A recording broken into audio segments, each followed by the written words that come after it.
इस कहानी की शुरुआत ऑस्कर नाम के एक बौने लड़के से होती है, जो अपनी हवस मिटाने के लिए अपनी नौकरानी से लेकर अपने पड़ोसी तक को नहीं छोड़ता है और उनको प्रेग्नेंट कर देता है। ये कहानी ऑस्कर के कारनामों से भरी हुई है। तो चलिए देखते हैं ऑस्कर और क्या क्या कारनामे करता है। इस मूवी का नाम है टिन ड्रम, जिसे 1979 में रिलीज किया गया था।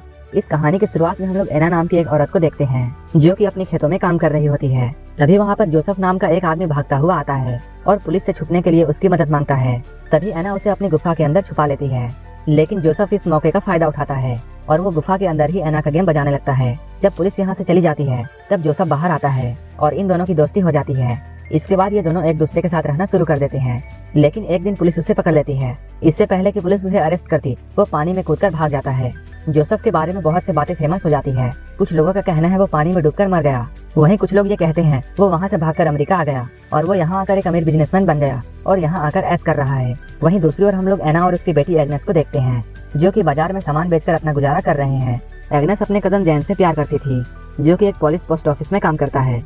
इसके अलावा एना अल्फ्रेड से भी प्यार करती थी, जो कि एक जर्मन शेफ था। उन तीनों के घपाघप कार्यक्रम से ऑस्कर नाम का एक बच्चा पैदा होता है। ऑस्कर पैदा होने के बाद रोता ही रहता है और वो चुप ही नहीं होता है। जब उसकी मॉम उससे ये कहती है उसके 3 साल होने के बाद वो उसे एक टिन ड्रम देगी, इसके बाद वो रोना बंद करता है। अपने 3 साल होने के बाद जब ऑस्कर ने अपने जन्मदिन में लोगों को शराब पीते हुए और कुत्ता डांस करते हुए देखा, तब वो डिसाइड करता है कि वो कभी बड़ा ही नहीं होगा और अपने इसी काम को पूरा करने के लिए वो सीढ़ियों से कूद जाता है।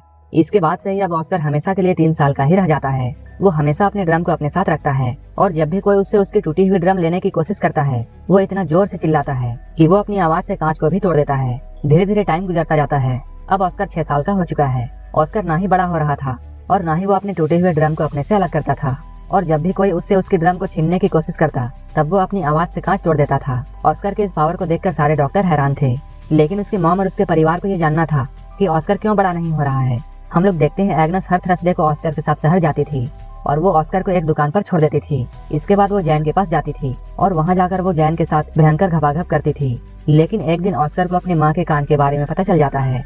ऐसा करते हुए कई साल बीत जाते हैं और अब ऑस्कर 12 साल का हो चुका है। एक दिन ऑस्कर अपने मॉम डैड के साथ सर्कस देखने के लिए जाता है, जहाँ वो कुछ बौने लोगों को परफॉर्म करते हुए देखता है। उन बौनों को देखकर ऑस्कर के मॉम डैड को ऐसा लगने लगता है कि शायद ऑस्कर भी एक बौना है। सर्कस खत्म होने के बाद ऑस्कर बेबरा नाम के एक बौने से मिलता है, जो कि ऑस्कर के इस टैलेंट को देखने के बाद उसे अपने सर्कस में काम करने के लिए ऑफर देता है। लेकिन तभी ऑस्कर के मॉम डैड वहां आ जाते हैं और वो ऑस्कर को अपने साथ ले जाते हैं। इससे कुछ दिनों के बाद हम देखते हैं ऑस्कर की माँ ऑस्कर को जिस दुकानदार के पास छोड़कर जाया करती थी, वो दुकानदार भी धीरे धीरे एग्नेस से प्यार करने लगा था। वो उसे और ऑस्कर को अपने साथ लंदन चलने के लिए कहता है, लेकिन तभी एग्नेस उसे मना कर देती है और वहाँ से चली जाती है। इसके कुछ वक्त बाद एग्नेस को ये बात पता चलती है कि वो प्रेग्नेंट है और उसके पेट में जैन का बच्चा है। इस बात से एग्नेस बहुत परेशान हो जाती है और अपनी टेंशन की वजह से वो बहुत सारी मछलियाँ खा जाती है, जो कि उसे खाना बिल्कुल पसंद नहीं था। वहीं उसके पति अल्फ्रेड को इस बात से कोई भी फर्क नहीं पड़ता है कि एग्नेस के पेट में किसका बच्चा है, और वो एग्नेस को सिर्फ खुश देखना चाहता था।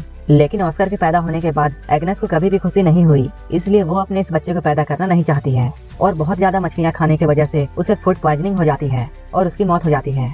इसके कुछ सालों बाद हम लोग ऑस्कर को देखते हैं, जो कि अपनी टूटी हुई ड्रम को ठीक कराना चाहता है। ये सब उस वक्त में हो रहा था जब जर्मनी पूरे पोलैंड में हमला करके उस पर पूरा कब्जा करने की कोशिश कर रहा था।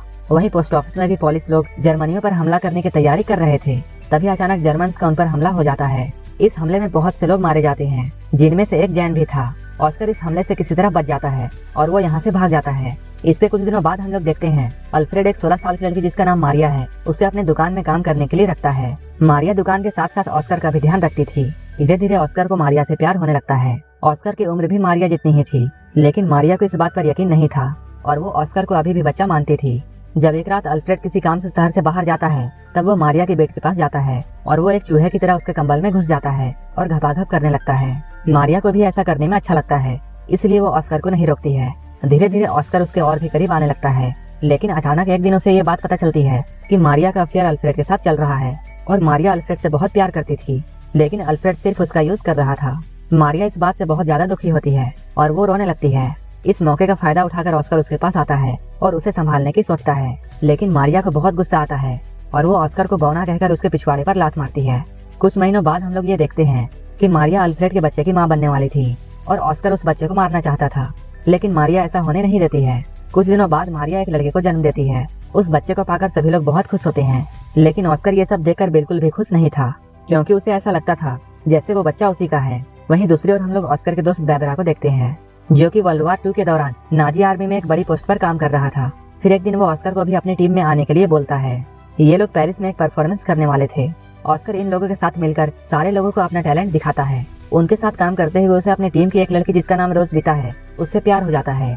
अब कई दिन ऐसे बीत जाते हैं। अब ऑस्कर अपने बौने दोस्तों के साथ बहुत खुश था और वो अपनी जिंदगी अपने हिसाब से जी रहा था और वो जब चाहे जैसा कर सकता था। लेकिन एक दिन अचानक अमेरिकन का वहाँ हमला हो जाता है। ऑस्कर की गर्लफ्रेंड रोजबीता इस हमले में मारी जाती है। उस हादसे के बाद ऑस्कर अपने घर वापस आ जाता है। यहाँ आकर वो मारिया के 3 साल के बेटे को एक वैसा ही ड्रम गिफ्ट करता है जैसा कि उसे अपने 3 साल की उम्र में मिला था।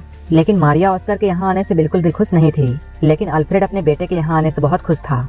अल्फ्रेड अपने बेटे को उन लोगों से छुपा कर रखता है जो कि ऑस्कर को हॉस्पिटल ले जाकर उसका इलाज करना चाहते थे, क्योंकि अल्फ्रेड को ऐसा कभी नहीं लगता था कि ऑस्कर आम लोगों से अलग है। शहर की हालत धीरे धीरे बिगड़ने लगती है। इसके बाद डर के मारे अल्फ्रेड अपने पड़ोसी लीना और अपने बेटे ऑस्कर को बेसमेंट में छुपा कर रखता है। इसके साथ अल्फ्रेड को अपने नाजी होने की बात भी छुपानी पड़ती थी।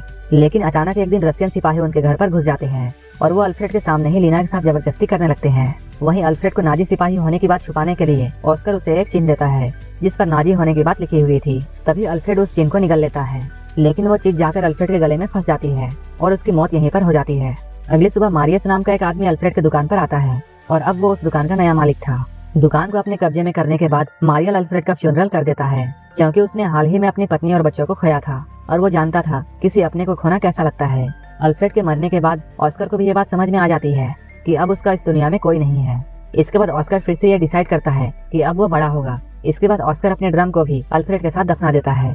लेकिन तभी कहीं से एक पत्थर आता है और वो सीधा जाकर ऑस्कर के सर पर लगता है, जिसकी वजह से ऑस्कर वहीं पर बेहोश हो जाता है। यहीं पर एक आदमी इन लोगों को बताता है कि ऑस्कर अब बड़ा होने लगा है। मूवी के लास्ट सीन में हम लोग ये देखते हैं एना को छोड़कर बाकी सारे लोग इस शहर को छोड़कर जा रहे हैं, जहाँ ऑस्कर को पता चलता है कि उसके चिल्लाने की शक्ति अब जा चुकी है।